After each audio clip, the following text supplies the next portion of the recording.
Welcome to this presentation on the water, energy, and food nexus. I will introduce the mathematically based nexus model that I was working on recently. I would like to mention that this is a very generic presentation of the model structure. The important interactions between water, energy, and food are imposing new challenges to research and scientific development, especially that these three resources are driven by many same key drivers, such as population growth, urbanization, economic development, and climate change. Mathematical-based nexus models will certainly provide effective support for the communication between science and sustainable water, energy, and food policies. As I am within the water resources management field, so I would like to point out the difference between integrated water resources management and nexus approach. IWRM looks to energy and food as a users of water, while the nexus approach seeks to look at water, energy, and food in a holistic vision. Certainly, there are large benefits by considering these three resources together. However, this requires additional scientific efforts to increase our understanding of the nexus interactions.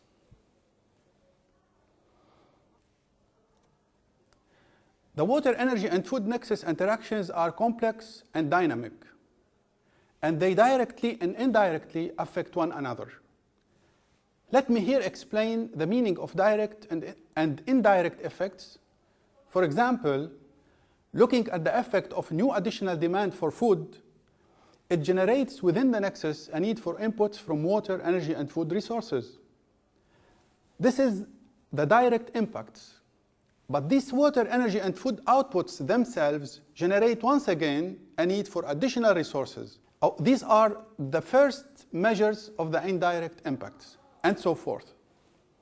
So it's very important to evaluate both direct and indirect impacts.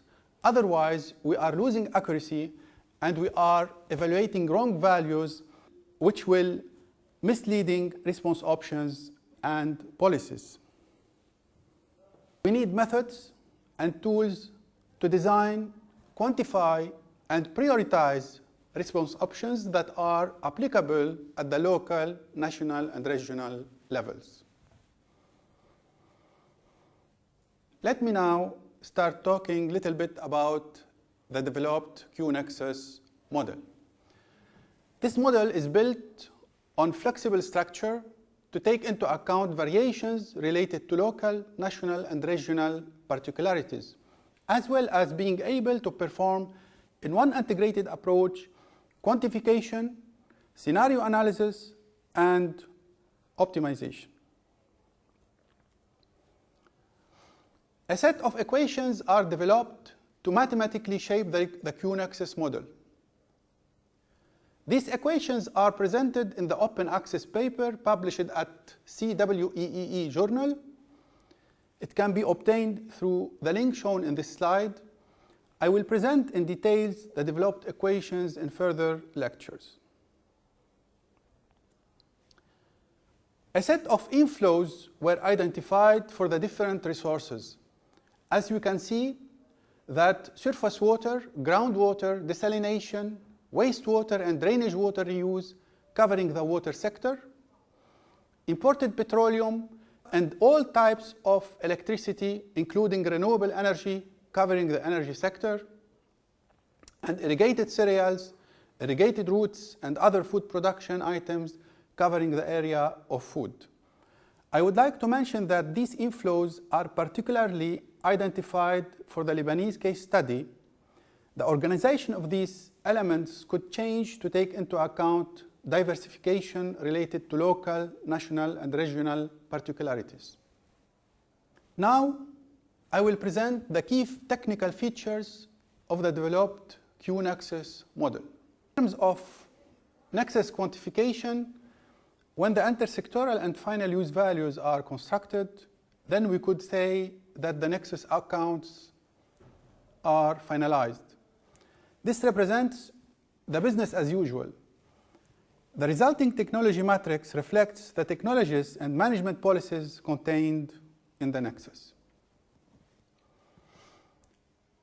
A set of indicators are defined and could be evaluated based on the collected Nexus use values. These indicators are, for water, for example, the total water use and intensities in any particular inflow of energy or food. Same types of indicators could be also evaluated for the energy and food, which will lead to more than 50 indicators related to the water, energy, and food nexus. When the intersectoral and final use values are constructed, then we can start evaluating scenarios. For example, what if we produce more food? What if there will be droughts? What if we reduce losses and wastes? And so forth. Two types of simulation could be performed using the Q-Nexus model.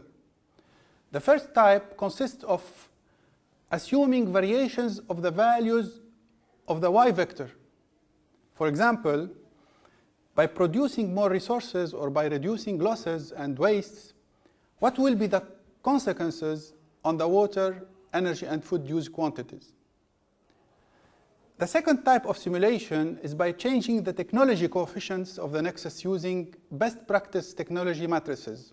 This method allows to use the technology matrices of other systems or countries to be injected into our Nexus system to evaluate impacts in order to compare and take advantages of other systems. Finally, for the conclusions, adopting a water, energy, food nexus approach in the Arab region would provide an opportunity for enhancing resource efficiency and moving towards the achievement of sustainable development. One of the very important innovations incorporated in the presented model is the ability to perform simulation, optimization, and quantification of direct and indirect effects all together in one water, energy, food nexus model. Ultimately, to inform sustainable development policies in an effective way and to move towards a nexus approach for the sustainable development goals, additional scientific efforts are required.